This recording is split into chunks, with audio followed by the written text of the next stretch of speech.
అనంతపురం జిల్లాలో మంత్రి పయ్యావుల కేశవ్ పర్యటించారు. సిరికల్చర్ ప్రాంగణంలో ఏపీఐఐసికి చెందిన ప్లాంటెడ్ ఫ్యాక్టరీ కాంప్లెక్స్ కు ఆయన శంకుస్థాపన చేశారు. సీఎం చంద్రబాబు, మంత్రి లోకేష్ రాష్ట్ర అభివృద్ధి ధ్యేయంగా పనిచేస్తున్నారన్నారు. రాష్ట్రంలో ఎక్కడా కక్ష సాధింపు చర్యలు లేవని ఆయన స్పష్టం చేశారు. అంబేద్కర్ కోనసీమ జిల్లాలోని ఆలమూరు, కొత్తపేట గ్రామాల్లో మోందా తుఫాన్ పంట నష్టాలను అంచనా వేయడానికి కేంద్ర బృందం జిల్లా కలెక్టర్ ఆర్ మహేష్ కుమార్ తో కలిసి పర్యటించింది. బృందం రైతుల నుండి వరి, అరటి, కూరగాయల పంటల నష్టం వివరాలను అడిగి తెలుసుకున్నారు. తుఫాను కారణంగా దెబ్బతిన్న విద్యుత్ స్తంభాలు, ట్రాన్స్ఫార్మర్లు మరియు చేపల చెరువుల నష్టాన్ని కూడా కేంద్ర బృందానికి వివరించినట్లు కలెక్టర్ తెలిపారు. వైసీపీ మాజీ ఎంపీ వంగా గీతాపై మాజీ ఎమ్మెల్యే పీవీఎస్ఎన్ వర్మ సంచలన వ్యాఖ్యలు చేశారు. జగన్ హయాంలో పిఠాపురం రైతులు కడుపులో కత్తులు దించారు అని ఆరోపించారు. పురుషోత్తంపట్నం, ఏలేరు ఆధునీకరణ ప్రాజెక్టులను వంగా గీత కావాలని ఆపేశారని వర్మ ఆగ్రహం వ్యక్తం చేశారు. పిఠాపురానికి జగన్ అన్యాయం చేశారని ఆరోపిస్తూ దమ్ముంటే ఉప్పాడ సెంటర్ వద్దకు వచ్చి తేల్చుకోవాలని వర్మ వంగా గీతకు సవాల్ చేశారు. ప్రజలు 11 ఎమ్మెల్యేలకు పరిమితం చేసిన జగన్ కు ఇంకా బుద్ధి రాలేదని మంత్రి నిమ్మల రామానాయుడు అన్నారు. సుదీర్ఘ రాజకీయ అనుభవంతో చంద్రబాబు ఏపీకి ఎన్నో పరిశ్రమలు తీసుకొచ్చారని తెలిపారు. పారిశ్రామికీకరణ ఎంతో వేగవంతమైతే అంత త్వరగా రాష్ట్రం అభివృద్ధి చెందుతుందన్నారు. ప్రతి ఇంటికి ఒక పారిశ్రామికవేత్తను తయారు చేయాలనే లక్ష్యంతో చంద్రబాబు, లోకేష్లు పనిచేస్తున్నారని వెల్లడించారు. పెద్దపల్లి కమాన్ వద్ద బీజేపీ శ్రేణులు ఢిల్లీలోని ఎర్రకోట సమీపంలో జరిగిన ఉగ్రవాద బాంబు పేలుళ్లకు నిరసనగా రాజీవ్ రహదారిపై రాస్తారోకో నిర్వహించారు.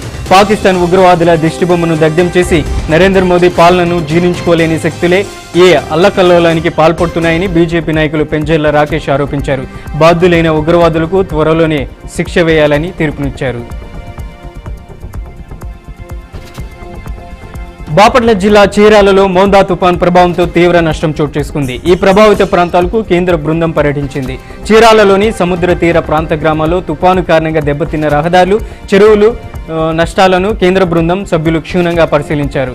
ఎమ్మెల్యే కొండయ్య కేంద్ర బృందాన్ని కలిసి తుఫాను ప్రభావంతో జరిగిన నష్టాన్ని వివరించి వినతి పత్రం అందజేశారు. విజయవాడ భవానీపురం ఆర్టీసీ వర్క్షాప్ రోడ్లోని సుజుకి షోరూం యాక్సిడెంట్ జోన్గా మారింది. షోరూం నుంచి వస్తున్న వాహనం మరో వాహనాన్ని ఢీకొనడంతో పెద్ద ప్రమాదం తప్పింది. సర్వీసింగ్కి వచ్చే వాహనాలు రోడ్డుకి ఇరువైపులా పార్క్ చేయడం వల్ల ట్రాఫిక్ అంతరాయం, ప్రమాదాలు తరచుగా జరుగుతున్నాయని స్థానికులు ఆవేదన వ్యక్తం చేస్తున్నారు. గతంలో చలానాలు విధించిన పరిస్థితి మారలేదని వారు తెలిపారు. దీనిపై తక్షణ చర్యలు తీసుకోవాలని ప్రాంత ప్రజలు విజయవాడ పోలీస్ కమిషనర్ను కోరుతున్నారు. కృష్ణా జిల్లాలో ఘోర రోడ్డు ప్రమాదం చోటు చేసుకుంది. ఉయ్యూరు గండికుంట సమీపంలో జాతీయ రహదారిపై కారు అదుపు తప్పి బోల్తా పడింది. ఈ ప్రమాదంలో 3 యువకులు అక్కడికక్కడే మృతి చెందగా మరో వ్యక్తి తీవ్ర గాయపడ్డాడు. క్షతగాతులను ఆసుపత్రికి తరలించారు. ప్రమాదానికి అతివేగమే కారణమని పోలీసులు ప్రాథమికంగా వెల్లడించారు. మృతదేహాలను పోస్టుమార్టం కోసం ప్రభుత్వ ఆసుపత్రికి తరలించారు. గాయపడిన వ్యక్తి పరిస్థితి విషమంగా ఉన్నట్లు సమాచారం. రహదారి భద్రతా చర్యలు పెంచాలని స్థానికులు డిమాండ్ చేస్తున్నారు. పల్నాడు జిల్లా సత్తెనపల్లి గార్లపాటి బస్టాండ్ వద్ద గంజాయి బ్యాచ్ వీరంగం చోటు చేసుకుంది.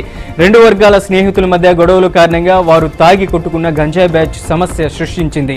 సమాచారం అందుకున్న పోలీసులు ఘటనా స్థలానికి చేరుకుని ఆ బ్యాచ్ను అదుపులోకి తీసుకోవడానికి ప్రయత్నించగా కొంతమంది వ్యక్తులు పోలీసుల మీదే తిరగబడ్డారు. స్థానిక పోలీసులు వేగంగా స్పందించి పరిస్థితిని అదుపులోకి తీసుకుని భద్రతా చర్యలు అమలు చేశారు. సంగారెడ్డి జిల్లా కలెక్టర్ పి ప్రావీణ్య పుల్కల్ మండలంలోని వరి, ధాన్యం, పత్తి కొనుగోలు కేంద్రాలను ఆకస్మికంగా పరిశీలించారు. తనిఖీ సమయంలో పత్తి పంట దిగుబడి, రైతుల సమస్యలపై చర్చించగా గోగులూరు గ్రామంలో ఇందిరమ్మ ఇళ్ల నిర్మాణ పనులను పరిశీలించి నిర్మాణ స్థాయిని బట్టి వెంటనే బిల్లులు చెల్లించాలని అధికారులను సూచించారు. అలాగే పుల్కల్ మండల కేంద్రంలోని TWS REI బాలూరు హాస్టల్ను తనిఖీ చేసి తరగతి గదుల సామర్థ్యం, వంటశాల, ఆహార నాణ్యత, సామాగ్రి భద్రతను పరిశీలించారు. భద్రాద్రి కొత్తగూడెం జిల్లాలో సెంట్రల్ పార్క్ సమీపంలో అడవి పందుల గుంపు రోడ్డుపైకి అకస్మాత్తుగా రావడంతో వెళ్తున్న వాహనాలను ఢీకొట్టింది. పాల్వంచు నుండి కొత్తగూడెం వెళ్తున్న ఒక ప్యాసింజర్ ఆటో బోల్తా పడింది. ఇందులో ప్రయాణిస్తున్న 3కి గాయాలయ్యి ప్రభుత్వ ఆసుపత్రిలో చికిత్స పొందుతున్నారు. ఒక అడవి పందికి కూడా తీవ్ర గాయాలు కావడంతో ఫారెస్ట్ అధికారులు స్పందించి దాన్ని బంధించి వెటర్నరీ ఆసుపత్రికి తరలించి వైద్యం అందించారు.